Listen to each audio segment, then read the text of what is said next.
Hello, welcome back to the evening read aloud of My Father's Dragon by Ruth Stiles Gannett. My name is Miss Laura. I'm a librarian here at the Hussey-Mayfield Memorial Public Library. I'm going to read to you the final chapter, chapter 10, called My Father Finds the Dragon. When my father was crossing the back of the 15th crocodile with 2 more lollipops to go, the noise of the monkeys suddenly stopped, and he could hear a much bigger noise getting louder every second. Then he could hear 7 furious tigers, and 1 raging rhinoceros, and 2 seething lions, and 1 ranting gorilla, along with countless screeching monkeys, led by 2 extremely irate wild boars, all yelling, "It's a trick! It's a trick! There's an invasion, and he must be after our dragon! Kill it! Kill it!" The whole crowd stamped down to the bank. As my father was fixing the 17th lollipop for the last crocodile, he heard a wild boar scream, "Look! It came this way! It's over there now, see?" The crocodiles made a bridge for it. And just as my father leapt onto the other bank, one of the wild boars jumped onto the back of the first crocodile. My father didn't have a moment to spare. By now, the dragon realized that my father was coming to rescue him. He ran out of the bushes and jumped up and down, yelling, "I'm here! I'm right here! Can you see me? Hurry! The boar is coming over on the crocodiles too! They're all coming over! Oh, please, hurry, hurry!" The noise was simply terrific. My father ran up to the dragon and took out his very sharp jackknife. "Steady, boy, steady, old boy.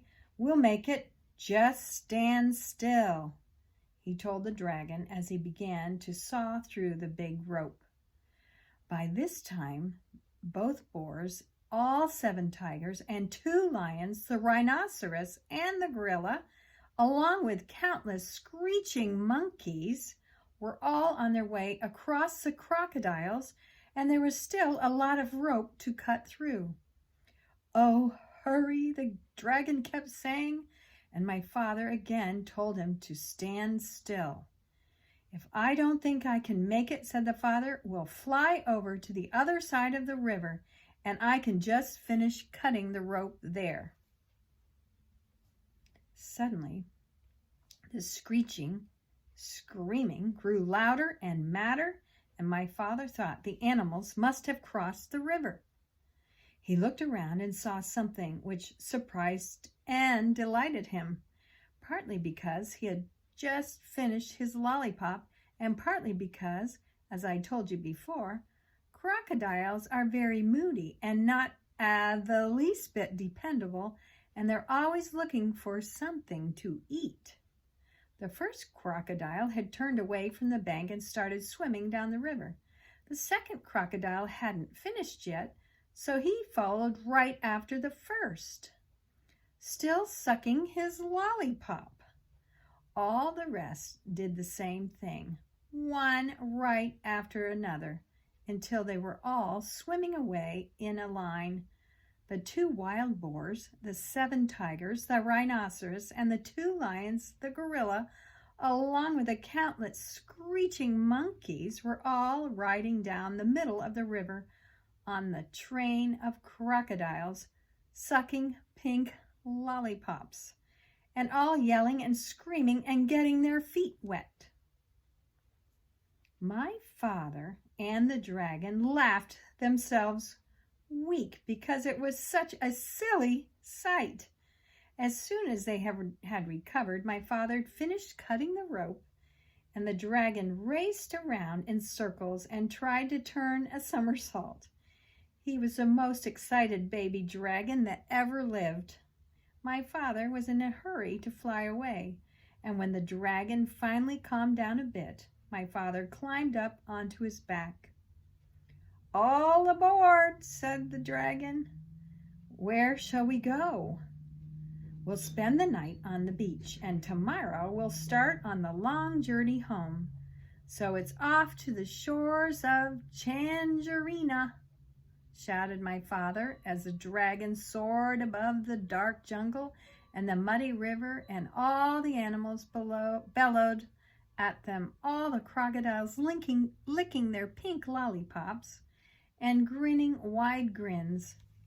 After all, what did the crocodiles care about a way to cross the river? And what a fine feast they were carrying on their backs.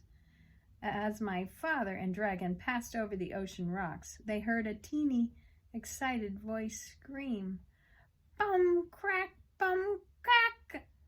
We need our dragon." But my father and the dragon knew that nothing in the world would ever make them go back to Wild Island. The end. Well, thanks for joining us for the evening read aloud of My Father's Dragon. We do hope you continue on to read the following 2 stories. Can you imagine what would happen next with Elmer and the dragon? Take some time and think about how you would end that story. What do you think about all those animals they left behind on Wild Island? And what do you think about all those crocodiles lined up with lollipops carrying all the animals away? They're fun things to think about and wonder about. And the next 2 books are called Elmer and the Dragon, and then The Dragons of Blue Island. I hope you enjoy. See you next time. Bye-bye.